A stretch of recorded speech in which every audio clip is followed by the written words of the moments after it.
अगदी सुरुवातीपासूनच म्हणजे जेव्हा कृषी मंत्रीपद मिळालं तेव्हापासून कोकाटेंच्या वादग्रस्त वक्तव्यांच्या मालिका सुरूच आहे। कृषी खातं म्हणजे ओसाडगावची पाटीलकी असं माणिकराव कोकाटे बोलून गेले आणि वाद सुरू झाला। मंत्रिपदासाठी अनेक आमदारांची चढाओढ सुरू असते। अशात मंत्रिपद मिळाल्यानंतर असं वक्तव्य करणं अनेकांना आश्चर्याचं वाटलं। ते होत नाही तर अतिवृष्टीमुळे नुकसान झालेल्या शेतकऱ्यांना भरपाई देण्यासाठी जेव्हा पाहणी गेली तेव्हा शेतकऱ्यांच्या बांधावरती कृषी मंत्री पोहोचले, पण स्वतःच्या वक्तव्यांमुळेच गोतात सापडले। झालं असं की अवकाळी पावसामुळे झालेल्या नुकसानीची पाहणी करण्यासाठी कोकाटे नाशिक जिल्ह्यातील सिन्नर तालुक्यातील पांढोली गावात पोहोचले। यावेळी त्यांनी नुकसानीचे पंचनामे सुरू असल्याची माहिती दिली। यावेळी नुकसानग्रस्त शेतकऱ्यांच्या व्यथांबाबत त्यांना विचारलं असता त्यांनी हार्वेस्टिंग झालेल्या पिकांचे पंचनामे करून काय होणार, ढेकळांचे पंचनामे करायचे का असा सवाल केला होता। तसंच त्यांनी जे कांदे वावरात आहेत त्याचेच पंचनामे होतील, जे घरात आणून ठेवले आहे त्याचे पंचनामे होणार नाहीत, ते नियमात बसत नाही, शेतातील पिकांचेच रीतसर पंचनामे होतील असंही स्पष्टीकरण कोकाटेंनी दिलं। त्यांच्या या वादग्रस्त विधानावरून राज्यभर असंतोष पाहायला मिळाला। एवढंच नाही, 1 रुपयात पीक विमा या सरकारच्या कल्याणकारी योजनेवरूनही कृषी मंत्री गोतात सापडले। हल्ली भिकारी सुद्धा 1 रुपया घेत नाही, पण आम्ही 1 रुपयात शेतकऱ्यांना पीक विमा दिला असं माणिकराव कोकाटे यांनी विधान केलं। कृषी मंत्री ज्यांच्याकडून शेतकऱ्यांच्या अपेक्षा असतात त्यांनी तशी वक्तव्य करणं अर्थात पसंती पडणारं होतं। नंतर कोकाटेंनी या प्रकरणी माफी पण मागितली, पण या सगळ्या गोष्टी सुरू असताना अधिवेशनात तरी कृषी मंत्री शेतकऱ्यांना दिलासा देतील अशी अपेक्षा होती, पण अधिवेशन संपताच कोकाटे गोतात सापडले। राष्ट्रवादी काँग्रेस शरदचंद्र पवार पक्षाचे आमदार रोहित पवार यांनी कृषी मंत्री माणिकराव कोकाटे यांच्या विधिमंडळाच्या सभागृहात मोबाईलवर रमी खेळत असल्याचा व्हिडिओ ट्विट केला। या व्हिडिओनं एकच खळबळ उडाली। विरोधी पक्षांकडून माणिकराव कोकाटेंवरती टीका करण्यात आली।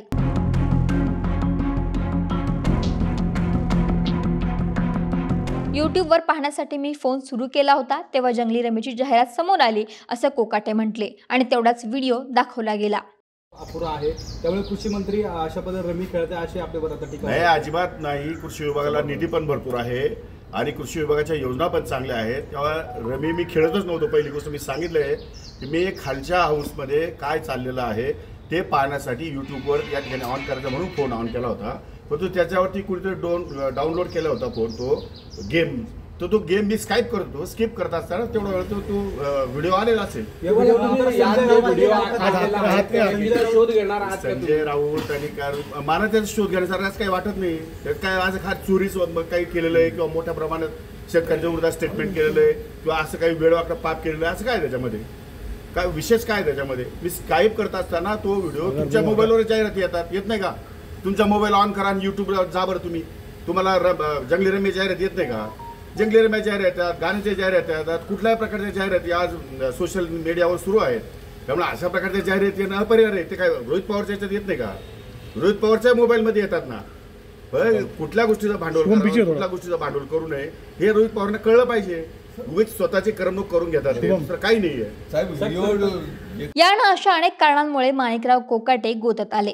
त्यामुळे अमित शहा ज्या महायुतीच्या 4 मंत्र्यांना डच्चू देणार आहेत त्यात कोकाटेंचंही नाव असल्याचा गौप्यस्फोट संजय राऊतांनी केला। संजय राऊत काय म्हणाले पाहूयात। काय असणार प्रतिक्रिया? इतक्या अमानुष पद्धतीने राज्यकारभार चाललाय। जवळजवळ 3 महिन्यामध्ये महाराष्ट्रात 650च्या वर शेतकऱ्यांनी आत्महत्या केल्या। परवा तर 2 शेतकरी लातूरवरून मुंबईला चालत आले त्यांच्या प्रश्नांसाठी। त्यांना भेटायला, त्या शेतकऱ्यांना भेटायला आमच्या कृषी मंत्र्यांना वेळ नाही। गेल्या काही काळातली कृषी मंत्र्यांची विधानं पहा। अशा कृषी मंत्र्यांना किंवा अशा आमदारांना कृषी मंत्रीपद देऊन सरकारने काय महाराष्ट्राला कोणतं असं योगदान दिलं आहे शेतकऱ्यांच्या बाबतीमध्ये? कोणी कोणाचे व्हिडिओ पैशाच्या पेट्यांबरोबर येतात, बॅगांबरोबर येतात, कोणी रमी खेळताय, कोणी आमदार निवासात मारामाऱ्या करताय, कोणी आमदार विधानभवनात मारामाऱ्या करतायत। ही महाराष्ट्राची परिस्थिती आहे। ज्या कृषी मंत्र्यांचं नाव तुम्ही घेताय, माझ्या माहितीप्रमाणे अमित शहा यांनी ज्या 4 मंत्र्यांना डच्चू देण्याचं सुचवलेलं आहे त्याच्यामध्ये त्यांचंही नाव आहे।